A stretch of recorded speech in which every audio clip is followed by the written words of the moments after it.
نحمدہ ونصلی علی رسولہ الکریم۔ الحمدللہ، آپ حضرات کے سامنے اللہ کے فضل سے طواف کا جو طریقہ تھا مختصر طور پر وہ آپ کو عرض کیا اور سنا دیا۔ اس کے بعد ایک مختصر سی کلپ میں سعی کا طریقہ بتا رہے ہیں کہ سعی آپ جب کریں گے تو کس انداز کے اندر کرنی ہوگی۔ سب سے پہلی بات تو یہ یاد رکھیے گا کہ سعی جو ہے یہ نفلی نہیں ہوتی۔ سعی جو بھی ہوگی جب بھی ہوگی تو ظاہر سی بات ہے یہ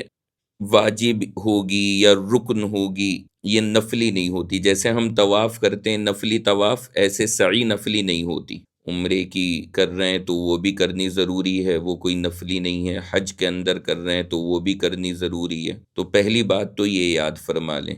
دوسری بات اس وقت میں جو عرض کرنی ہے وہ یہ کہ سعی کے لیے وضو شرط نہیں ہے، ضروری نہیں ہے۔ طواف کے لیے تو وضو ضروری تھا، یہ بات طواف والے حصے کے اندر بتانی باقی بھی رہ گئی تھی کہ طواف کے لیے وضو ضروری ہے، اور اگر اس میں ہمارا وضو ٹوٹ جائے تو ہم جائیں اور جا کر کے وضو کر کے آئیں، اور جہاں سے چھوٹا ہے وہیں سے ہم آگے اپنا طواف پورا کر لیں۔ اور اگر دوبارہ ہی کر لیں، وضو دوبارہ کر کے آئیں تو جو بیچ میں رکا ہوا ہے اس کو وہاں سے پورا نہ کر کے ہم اسے دوبارہ شروع کر دیں تو یہ بھی بہتر طریقہ ہے، کوئی حرج نہیں۔ بہرحال طواف کے لیے وضو ضروری ہے، لیکن سعی کے لیے وضو ضروری نہیں ہے۔ سعی کے لیے اس کو شرط نہیں قرار دیا گیا، تو بہتر ہے کہ آپ سعی کریں تو وضو کے ساتھ کریں، لیکن اگر بغیر وضو کے بھی آپ نے سعی کر لی تو وہ ادا ہو جائے گی اور کوئی جرمانہ بھی نہیں ہوگا۔ جب آپ سعی کرنے کا ارادہ کریں تو اس سے پہلے تو آپ نے بیت اللہ کا طواف کیا ہے۔ طواف سے فارغ ہونے کے بعد آپ حجر اسود کا اشارے سے استلام یعنی ہاتھ کو چوم کر کے پھر آپ ادھر صفا اور مروہ کی سعی کی جانب روانہ ہو جائیں۔ جب آپ بیت اللہ سے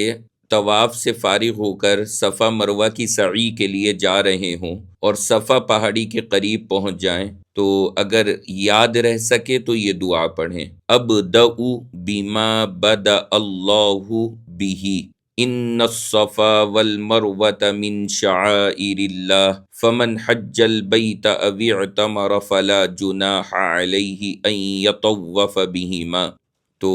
یہ دعا پڑھ لیں، یہ بہتر ہے۔ جب یہ دعا جب پڑھیں گے جب آپ صفا پہاڑی پر چڑھنے کے لیے جا رہے ہوں گے اور صفا پہاڑی کے قریب پہنچ جائیں گے، اس وقت میں ان کلمات کو پڑھ لیں۔ پھر جب صفا پہاڑی آ جائے تو صفا پہاڑی پر چڑھ جائیں۔ کچھ منزلوں میں کیونکہ سعی جہاں پر ہوتی ہے کچھ 3-4 منزلیں ہیں، کچھ میں سے تو ایسا ہے کہ وہاں پر جب آپ صفا پہاڑی پر کھڑے ہوں گے تو وہاں سے خانہ کعبہ نظر آتا ہے، تو اگر کعبہ دکھ رہا ہو تو کعبے کی جانب رخ کر لیں، اور اگر نہیں بھی نظر آ رہا تب بھی اس کی طرف رخ کر کے کھڑے ہو جائیں، کعبے کی طرف، نظر آئے یا نہ نظر آئے، اور اپنے دونوں ہاتھ دعا کی طرح کندھوں کے برابر تک اٹھا لیں، اور ہاتھ اٹھا کر کے اللہ اکبر لا الہ الا اللہ، اللہ اکبر پڑھنا ہے اور یہ کلمہ طیبہ پڑھنا ہے، اور پھر دعائیں مانگنی ہے خوب۔ یہ قبولیت کی جگہ ہے، خاص طور سے اس وقت میں دعاؤں کا اہتمام کریں، اور دعائیں مانگ کر کے بس فارغ ہو، اور پھر صفا پہاڑی سے مروہ پہاڑی کی جانب روانہ ہو جائیں۔ اللہ کے نبی علیہ السلام نے صفا پہاڑی پر چڑھ کر کے یہ دعائیں بھی پڑھی ہیں، یہ کلمات بھی پڑھے ہیں، لا الہ الا اللہ وحدہ اللہ اکبر، لا الہ الا اللہ وحدہ لا شریک لہ، لہ الملک ولہ الحمد، یحیی ویمیت وہو علی کل شیء قدیر۔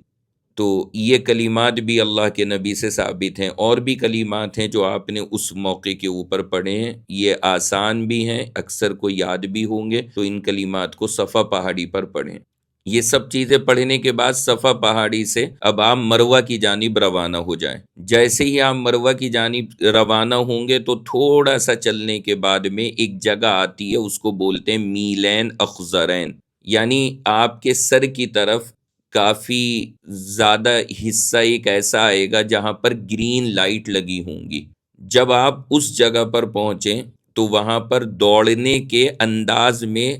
چلنے کا اہتمام کریں، تو جیسے دوڑنے میں تھوڑا چلنے کی رفتار تیز کر دی جاتی ہے، اس طرح کا عمل آپ کو کرنا ہے۔ جہاں سے وہ گرین لائٹ شروع ہوں گی وہاں سے لے کر جہاں تک وہ گرین لائٹ ختم ہو وہاں تک آپ تھوڑا سا تیز رفتار چلیں گے۔ لیکن یہاں پر یہ بات یاد رکھیے گا کہ یہ عمل صرف مردوں کے لیے ہے، خواتین کے لیے یہ عمل نہیں ہے، تو انہیں چاہیے کہ اس میں احتیاط کریں اور خواتین نارملی رفتار میں چلیں۔ سعی کے دوران جب آپ چل رہے ہیں اس صفا سے مروہ، مروہ سے صفا پہاڑی پر جب آپ آ رہے ہیں راستے میں، یہاں بھی جو بھی دعائیں آپ کو یاد ہیں جیسے بیت اللہ کے طواف میں ہم نے بتایا تھا وہ اسی طرح یہاں بھی پڑھیں۔ اللہ کے نبی سے بہت سی دعائیں ثابت ہیں، رب اغفر ورحم وتجاوز عما تعلم انک انت الاعز الاکرم، یہ دعا بھی اللہ کے نبی سے سعی کے درمیان ثابت ہے، تو اس کو بھی پڑھنے کا اہتمام کریں، اس طرح کی دعائیں پڑھتے رہیں، اور بھی جو بھی آپ کو یاد ہوں عربی میں اردو میں وہ دعائیں پڑھیں۔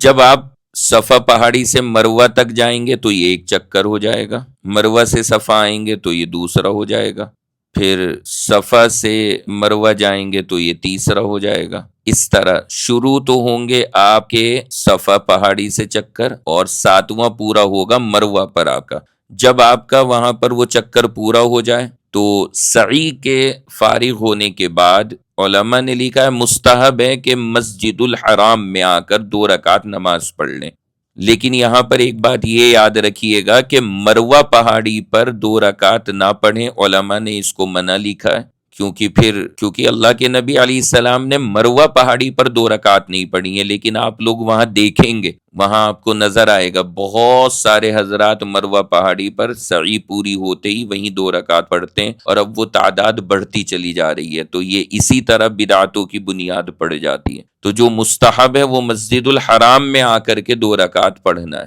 وہاں سے نکل جائیں اور پھر نیچے مسجد کی جانب اتریں، اور مسجد کے اندر اگر موقع ہو تو 2 رکعت پڑھ لیں، یہ کوئی ضروری نہیں ہے، صرف مستحب ہے۔ باقی وہاں پر مروہ پہاڑی کے اوپر 2 رکعت نہ پڑھیں، اس سے بچنا ہی بہتر ہے، اور بس یہ عمل کر کے آپ بہرحال فارغ ہو گئے۔ اگر آپ کو شک ہو جائے